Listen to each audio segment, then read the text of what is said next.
ದಂಪತಿಯ ಕಲಹ ಪತ್ನಿಯ ಕೊಲೆಯಲ್ಲಿ ಅಂತ್ಯವಾಗಿರುವ ಘಟನೆ ವಿರಾಜಪೇಟೆ ಪೊಲೀಸ್ ಠಾಣಾ ವ್ಯಾಪ್ತಿಯ ಬೇಟೋಳಿ ಗ್ರಾಮದಲ್ಲಿ ನಡೆದಿದೆ. ಶಿಲ್ಪಾ ಸೀತಂಬ ಗುಂಡೇಟಿನಿಂದ ಮೃತಪಟ್ಟಿರುವ ಮಹಿಳೆಯಾಗಿದ್ದು, ಗುಂಡು ಹಾರಿಸಿದ ಪತಿ ನಾಯಕಂಡ ಸಿ ಬೋಪಣ್ಣ ಬಂದೂಕಿನೊಂದಿಗೆ ಪೊಲೀಸರಿಗೆ ಶರಣಾಗಿದ್ದಾರೆ. ಪತಿ ಪತ್ನಿ ನಡುವೆ ಕಳೆದ ಕೆಲವು ದಿನಗಳಿಂದ ಕೌಟುಂಬಿಕ ಕಲಹ ನಡೀತಾ ಇದ್ದು, ಶನಿವಾರ ಬೆಳಿಗ್ಗೆ ಇದು ವಿಕೋಪಕ್ಕೆ ತಿರುಗಿ ಬೋಪಣ್ಣ ಅವರು ಶಿಲ್ಪಾ ಸೀತಮ್ಮ ಅವರ ಮೇಲೆ ಗುಂಡು ಹಾರಿಸಿರುವುದಾಗಿ ತಿಳಿದುಬಂದಿದೆ.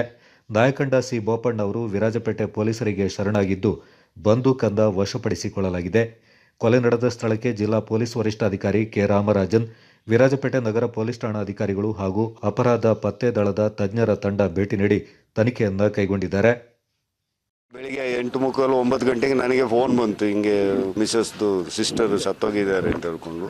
ಏನು ಎಂತಂತ ಕೇಳುವಾಗ ಶೂಟ್ ಮಾಡಿ ಸಾಯಿಸಿದ್ದಾರೆ ಅಂತ ಗೊತ್ತಾಯ್ತು. ಅವ್ರದ್ದು ಹಸ್ಬೆಂಡೇ. ಇಲ್ಲ, ಅವರು ಹೋಗಿ ಸರೆಂಡರ್ ಆಗಿದ್ದಾರೆ ಅಂತ ಪೊಲೀಸ್ ಸ್ಟೇಷನಲ್ಲಿ. ಚೆನ್ನಾಗೇ ಇದ್ರು, ಏನು ತೊಂದರೆ ಏನಿರಲಿಲ್ಲ. 2 ಹೆಣ್ಮಕ್ಳು ಅಂದರೆ ಆಲ್ಮೋಸ್ಟ್ 17 years 18 years ಹತ್ರ ಆಯ್ತು. ಅವರಿಬ್ರು ಲವ್ ಮ್ಯಾರೇಜ್ ಮಾಡ್ಕೊಂಡು ಮದುವೆ ಆಗಿದ್ದು. ಇವಾಗ ಒಂದು ಸ್ವಲ್ಪ ಟೈಮಿಂದ ಸ್ವಲ್ಪ ಇಬ್ರಿಗೂ ಕ್ಲಾಶ್ ಆಗ್ತಾ ಇತ್ತು. ಅದು ಎಂಥ ಮ್ಯಾಟ್ರ್ ಅಂತ ನನಗೂ ಗೊತ್ತಿಲ್ಲ.